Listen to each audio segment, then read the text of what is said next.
नमस्कार, खबर जनता तकमध्ये तुमचे स्वागत। अफवा नाही, सत्य बातमी आहे। बघूया आजची विशेष बातमी। मला असं वाटतं का काही लोक आरोप करतात आणि कार्यकर्ते फोन करतात आम्हाला का तुम्ही कशाला आता मधातच उभं केलं हे सगळं। म्हटलं मग काय करू, जा म्हणे आघाडीत, भाजपले पाळा म्हणे। म्हटलं पाळलं भाजपले आणि आणली आघाडी, त्यानं काय केलं ते तरी सांग। त्याच्याजवळ उत्तर सापडत नाही, म्हणे ते तसेच आहे, ते तसेच आहे। अरे 2004 मध्ये स्वामीनाथन आयोग स्थापित केला काँग्रेसनं, 2004 मध्ये, 6 मध्ये तो स्वीकारला म्हणजे अंमलबजावणी झाली।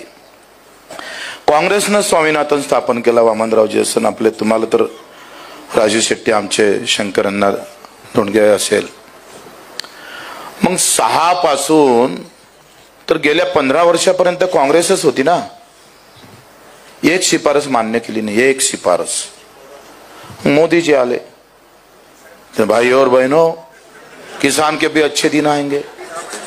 विचारा अच्छे आले काय तर खड्ड्यात टाकलंय। हे म्हणत होते स्वामीनाथनची पूर्ण अंमलबजावणी करू, एक शिफारस मान्य केली नाही, एक शिफारस। तर नोकरीवाल्यांचा जर पहिला, दुसरा, तिसरा, चौथा, 5वा, 6वा, 7वा, 8वा वेतन आयोग जर मान्य होतं, स्वामीनाथन का होत नाही? सवाल आहे हे काँग्रेसवाल्यांना सवाल आहे आमचा, हा भाजपवाल्यांना सवाल आहे। तुम्ही जाती धर्माचे झेंडे घेऊन फिरा, आम्ही सेवेचा झेंडा घेऊन फिरतोय। तुम्ही हिरवा, निळा, पिवळा लोकांच्या डोक्यात घाला, आम्ही तिरंग्यासाठी मरणार आहोत, तिरंग्यासाठी जगणार आहोत। या नवीन विचारानं आम्हाला समोर जायचं आहे। मित्र, लढाई खऱ्या अर्थानं आमदारकीची नाहीये, खासदारकीची लढाई नाही, मुख्यमंत्री आणि मंत्री बनण्याची लढाई नाही, ही लढाई आहे कार्यकर्ता बनण्याची, कार्यकर्त्या बनण्याची लढाई। आज आपण पाहतोय का तुम्हाला न पैशानं कुठल्याही प्रकारचा एका कॉलवर तुम्ही इथं आलात।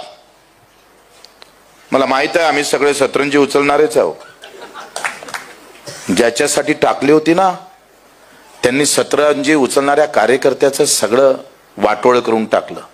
आता हा सतरंजी उचलणारा कार्यकर्ता नेत्याचं वाटोळ केल्याशिवाय राहणार नाही। अनेक गोष्टी सांगता येईल, राजांनी अतिशय चांगल्या पद्धतीनं ते तुमच्या समोर मांडलं। राजूजी शेट्टी आहे, ज्यांच्यावर हजारो, कित्येक शेकडो गुन्हे आहे। वामनराव चटपांचं भाषण आम्ही जेव्हा सभागृहात पाहायचं तेव्हा बऱ्याच गोष्टी मी वामनराव जवळून शिकलोय। आणि मग अशी सगळी कष्ट करणारी लोक एकत्र होत असेल तर मग काही लोक असं म्हणतात का ते आघाडी बिघडण्यासाठी हे सगळं करतंय। मला एक तुम्ही सांगा, दिल्लीचं सरकार केजरीवालनं आणलं का नाही आणलं? आणि केजरीवालनं जर विचार केला असता असे आरोप होईल आणि केजरीवाल उभेच नाही राहिले असते तर एक चांगला मुख्यमंत्री देशाला भेटला असता का? बिहारमध्ये तर तुम्ही तिसऱ्याच आघाडी सोबत बसले, ममता बॅनर्जी आहे।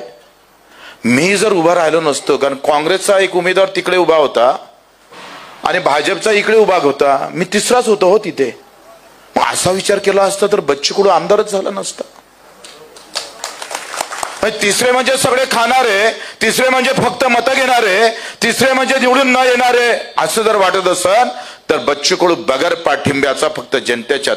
ही होती आजची विशेष बातमी। बघत रहा खबर जनता तक। लाईक, सबस्क्राईब करा। धन्यवाद।